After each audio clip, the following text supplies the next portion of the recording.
May liquefy ba itong video na? Hi, I'm Kimmie!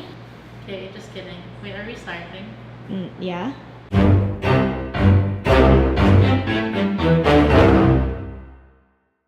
Hi, I'm Kimmie. I'm the cook at Pepper, and today I'm going to try and teach you how to make a katsu curry chicken sandwich. So we're gonna do a 3-stage breading process. And what's great about this recipe is like your basic fried chicken recipe. You can use the same breading anytime you make fried chicken, do whatever sauce you want. A lot of our fried chicken recipes on Pepper use this as a base. So we're gonna start by teaching you how to make that. So here I have 3 vessels, just big enough to fit at least 1 piece of chicken in. We're gonna do a flour breading thing first, then a wet batter with eggs and heavy cream, and then taco breadcrumbs because this is a Japanese style sandwich, so we do want to use that. I've already started by pounding out 4 large chicken breasts. They're about in between 1/4 to 1/2 inch thick. This does make a really big sandwich for really big people. So in this first bowl, I'm just gonna add 1.5 cups of all-purpose flour, 1/2 cup of rice flour. You can also use cornstarch if you can't find rice flour. And this is 1/2 tablespoon of cayenne pepper. So we're just gonna mix it until the cayenne pepper is evenly combined throughout the flour. And just set this aside. Second stage of our breading process, we're gonna use 2 eggs. We're gonna do a cup of heavy cream. We're just gonna thin it out also with a little bit of water, not too much. And then you're just gonna use a fork to whisk it together. Okay, so once everything is mixed together, it kind of looks like this, then it's ready. We'll just set this aside as well. And the last thing is just panko breadcrumbs. So we use panko breadcrumbs here because they have a larger crumb than regular breadcrumbs. That gets you like a really crispy, crunchy coating. And this will hold the sauce really well, make it stick to the chicken. And it's delicious.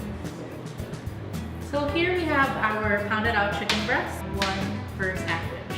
Before you start breading, you want everything prepared because it'll get really, really messy. So you have your 3 breading stages things. What's the term for it again? I usually don't remember. No. Like the 3-step breading process. Can you Google it? Just says 3-step breading, art of breading. Okay, fine. Maybe there's no name. I'm pretty sure there's a name, but whatever. The first thing you want to do is salt and pepper your chicken breast. Very, very important to season it because the sauce has a lot of flavor, but you don't want like bland chicken inside. Do some salt and some pepper, .ph. Just make sure that it's evenly seasoned. Then I'm just gonna flip this over and season the other side.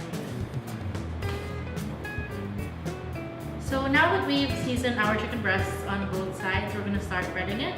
First flour, then eggs, then breadcrumbs. You just want everything to get coated. Okay, I'm just gonna use my hands because it's better. So you just want to make sure everything gets a little bit of flour. Because if the oil hits the chicken directly, it will dry out easier. It's gonna be a mess, but it's worth it, I promise. You just shake off the excess, and then you dip it in the egg mixture. So dredging the chicken in flour first just gives the egg something to cling onto. It will just slide off a bare breast. Sorry. There's like no not gross way to say that. And then panko breadcrumbs. And I'll use my hands again because it is dry. Same with the flour, you just want to coat everything, all the insides. Don't want to leave anything really that exposed. So just press it in. Because it is large chunks, it will need a little bit of help fully covering the chicken. You just want to press it in. And then we're just going to set it aside and repeat with the rest of our chicken breasts. So I just brought out this large skillet. This is where we're going to fry our chicken. I'm going to fill it about at least 1/4 to 1/2 of the way up. So we'll just put this on high heat. So while the oil is heating up, we're going to go ahead and start our curry sauce.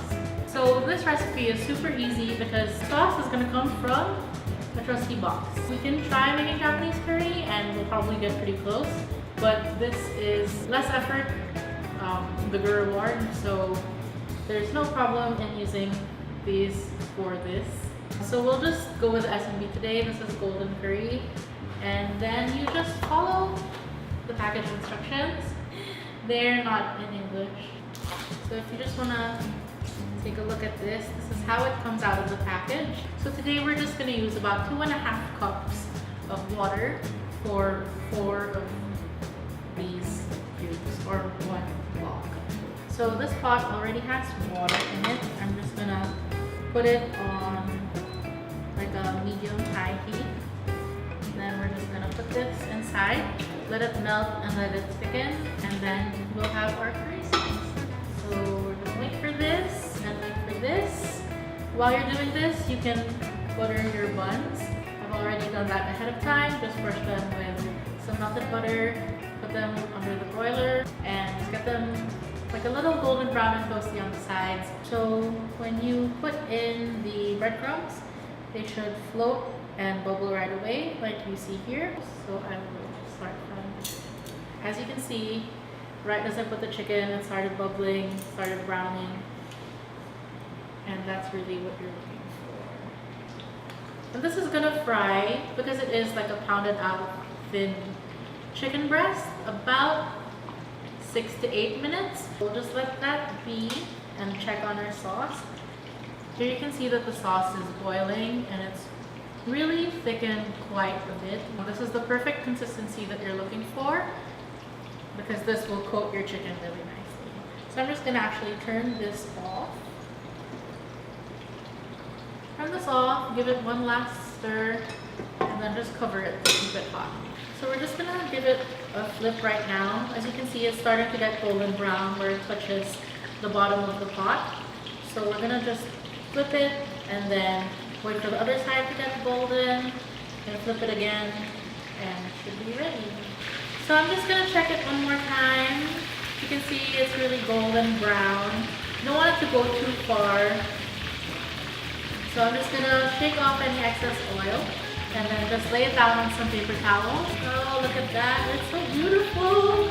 So I'm just gonna fry this last one and then we're ready to assemble. So while this is frying, I'm gonna shred some cabbage, which we're gonna serve on our sandwiches. We're just gonna put our Japanese curry sauce into this bowl, something where your chicken fits. And sometimes the Japanese curry actually gets like just very, very small lumps. So I'm gonna actually pass it through a strainer just because I want it really smooth. This is completely optional, so you can do it or not. Now we're ready to assemble our sandwiches. So we're gonna just dip the chicken in the sauce, put it on the buns, put some lettuce on it, and call it a day. You might think the pieces of chicken are too big for the buns, but more chicken is never a bad thing. So just gonna dip it. You can see that the panko coating really gets a lot of sauce stuck onto the chicken. Bottom bun, giant piece of chicken, a pile of cabbage, and top bun. And there you have it. This is our katsu chicken curry sandwich. And you can see that the chicken breast remains really, really juicy. It's really, really crispy. You can just see the inside. See, the chicken is cooked all the way through, still moist and delicious. And then you can enjoy. So thanks for watching us make this fried chicken sandwich. We hope you try it at home. And if you do, please tell us how it goes, and that's all. Thank you, bye-bye. Do we engage our guests? Like, if you like fried chicken, subscribe below.